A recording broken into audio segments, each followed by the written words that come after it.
Good morning. Welcome back to Botany. We're almost done. This is the second to last lesson. I'm kind of sad because I really love this subject.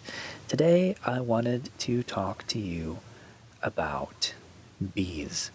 And I know we talked about pollinators before, but bees specifically play such an absolutely essential role to plants and how plants have evolved over time and how they are now, how they continue to be, and possibly how they will go extinct.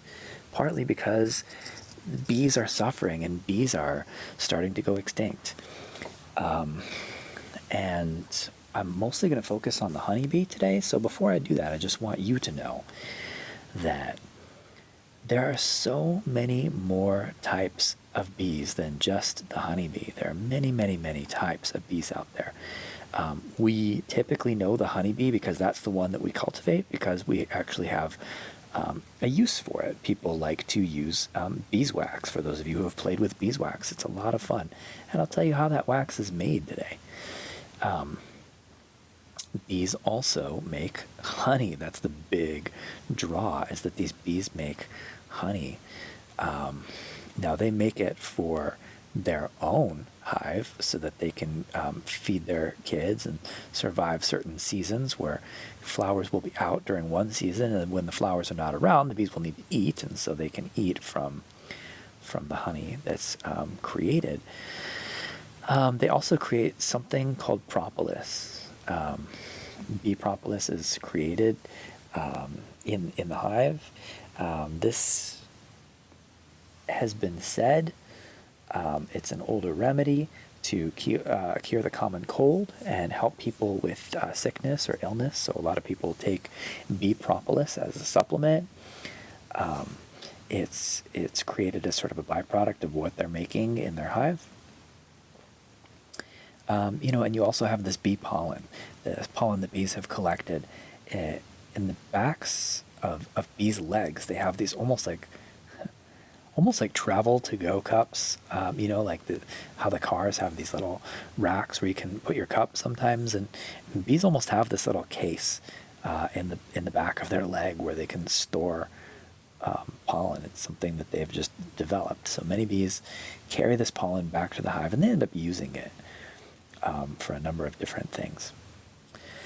So you may know already that bees communicate with each other, and the way that humans figured out how they communicate with each other is through dance. Bees actually have a sort of a waggle dance that they do back and forth to be able to communicate certain things. And bees have all different jobs. And most bees are boys because there is a girl bee, and that's the queen bee. And the queen bee's job really is just to stay in the hive and lay eggs and make sure that more bees are created. Bees don't live all that long. They live about 3.5 weeks. Most bees live that long, and then they've reached the end of their life cycle. So they do need to reproduce pretty quick. In that time that they live, they end up working really hard. The expression busy as a bee is because bees all day long, they just do things. They're busy. They buzz from flower to flower, gathering nectar, gathering pollen. They take it back to their hive. And the way that they create honey is pretty interesting. So to start with, you've got these little collector bees. And these collector bees go out, and they usually, the group of them has one target that they're going to go get a particular type of flower, nectar from a particular type of flower. That way they can drink up all the nectar and let it refill, because they're going to go hit up a different type of flower the next day. And so again, they communicate this to each other, and then they go as a group and pick up this nectar. They come back to the hive, and then there's a bee who's going to take the honey from them. Now you're like, well, how do they do this? Like, do they fill up a little jar and then bring it back? No, they drink it into their stomachs, and then they release it from their stomach into the other bee's mouth, and that bee takes that nectar into their stomach. And then those worker bees that are going to go back out, those collector bees, they go back out and they get more nectar. Now, meanwhile, back at the hive, you've got collector bees kind of, you could say, barfing the nectar from their stomach into the other bees' mouths, and then they collect that nectar, and then they have some enzymes inside of them that thicken this nectar just a little bit. So in turn, they continue this process and barf more of this nectar into other bees' mouths. And again, those other bees create some enzymes, so they have some enzymes that help to thicken this nectar even more. But again, the nectar is pretty watery.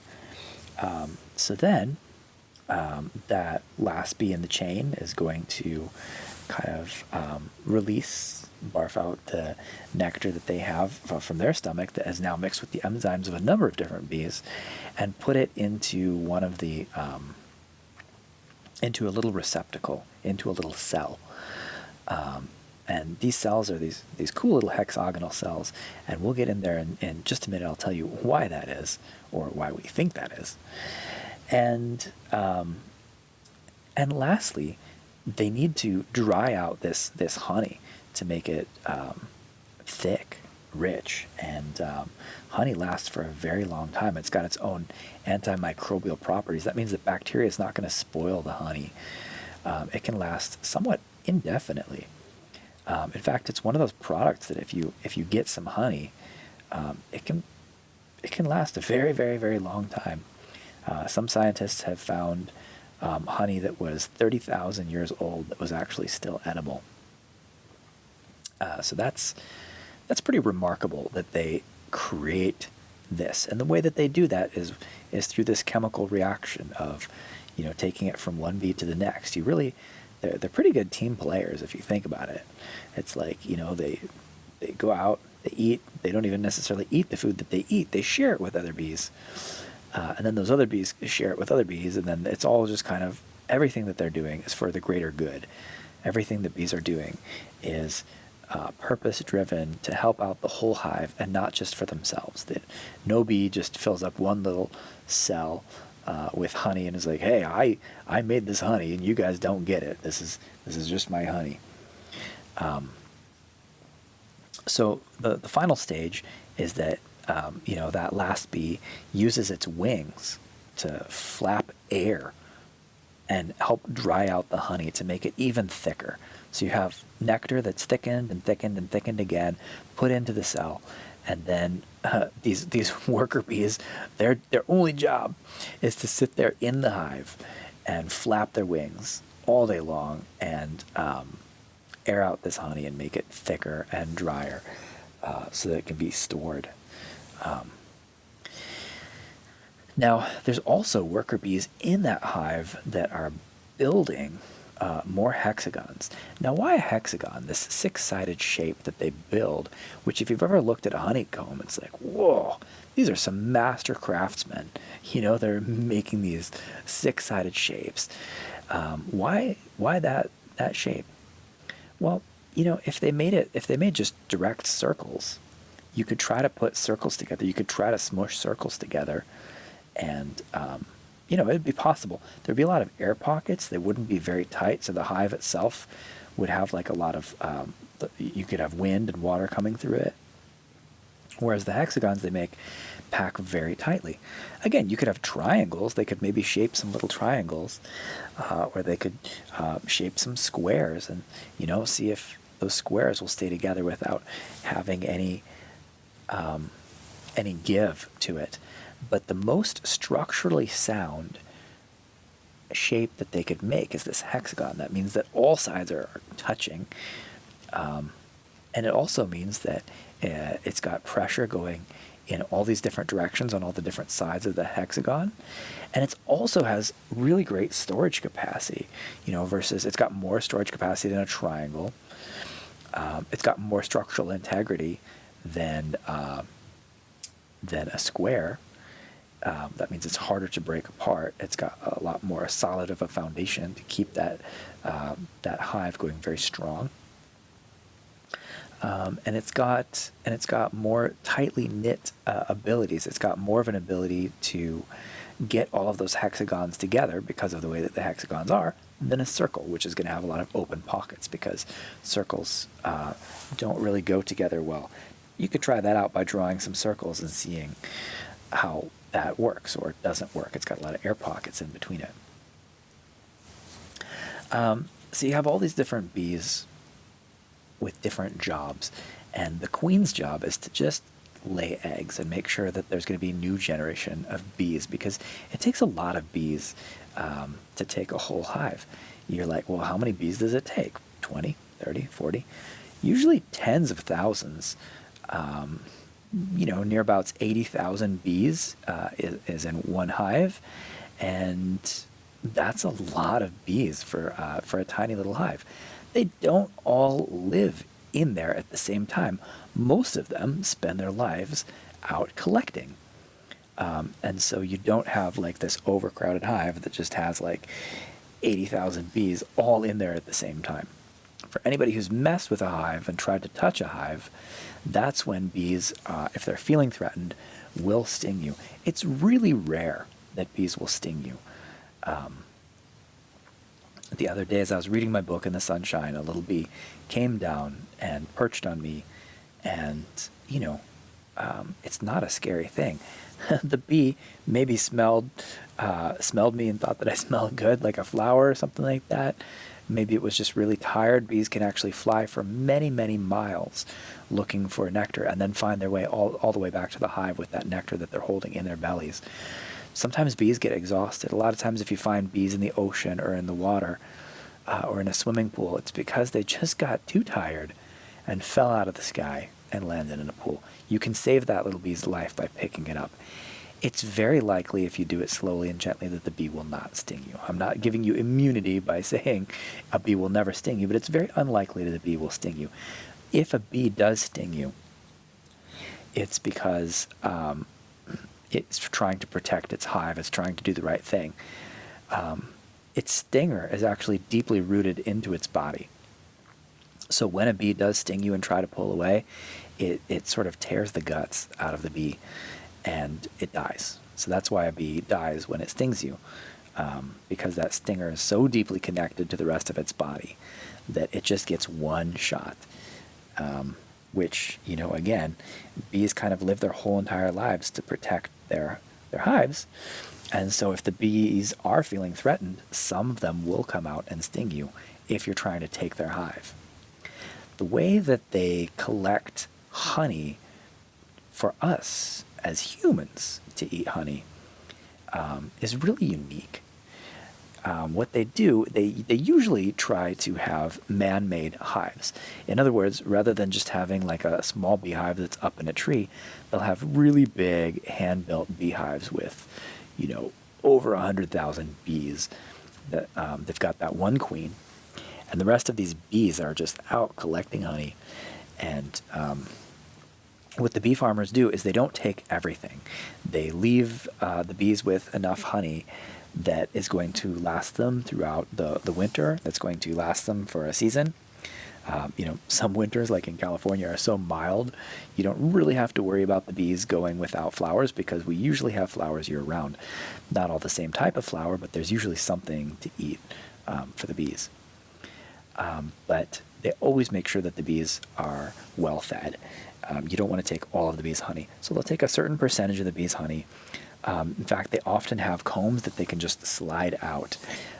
The commercial beehives that they use for farming commercial honey has big slide-out panels, and they can, often people will wear like a big collection suit that has a screen, sort of a mask that goes over the person, so that they don't get stung, because they are there taking those bees' honey, and the bees are not super thrilled about that.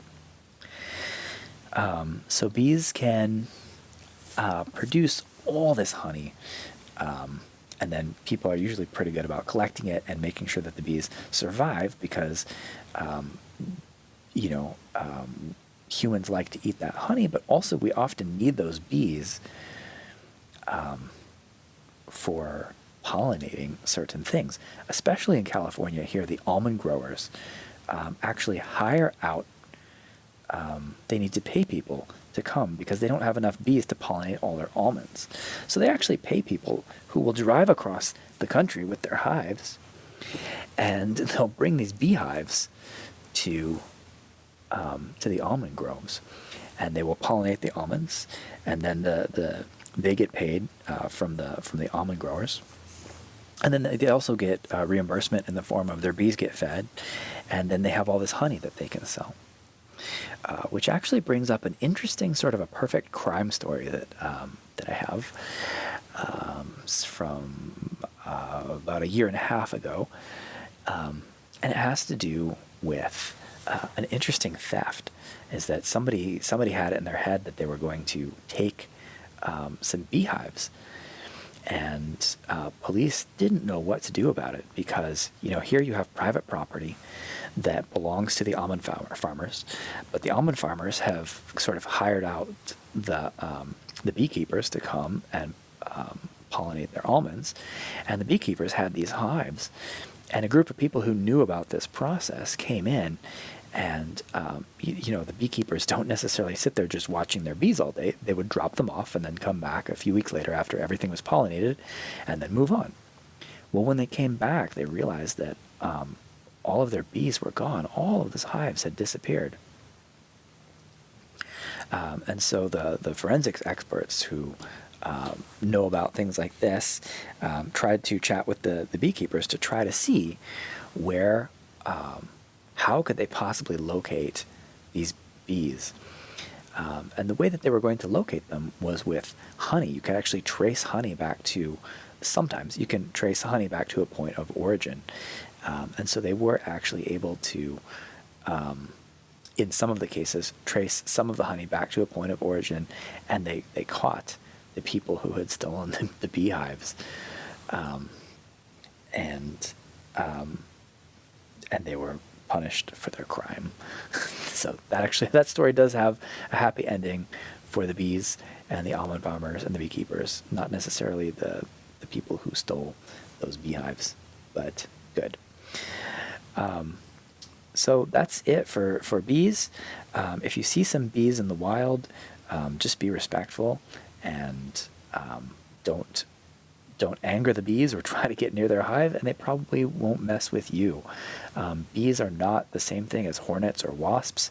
Hornets or wasps can either sting or bite, and they can do that many, many, many, many times. They're not built the same way as bees. But even with hornets and wasps, for the most part, most of them will not want to mess with you. So even if your inclination is to shoo them away or wave your hands wildly at them, that is a signal for them to attack you. So for the most part, don't mess with bees or hornets or wasps, and they will leave you well alone. Well, that's it for today, and I will see you tomorrow for our last day of botany.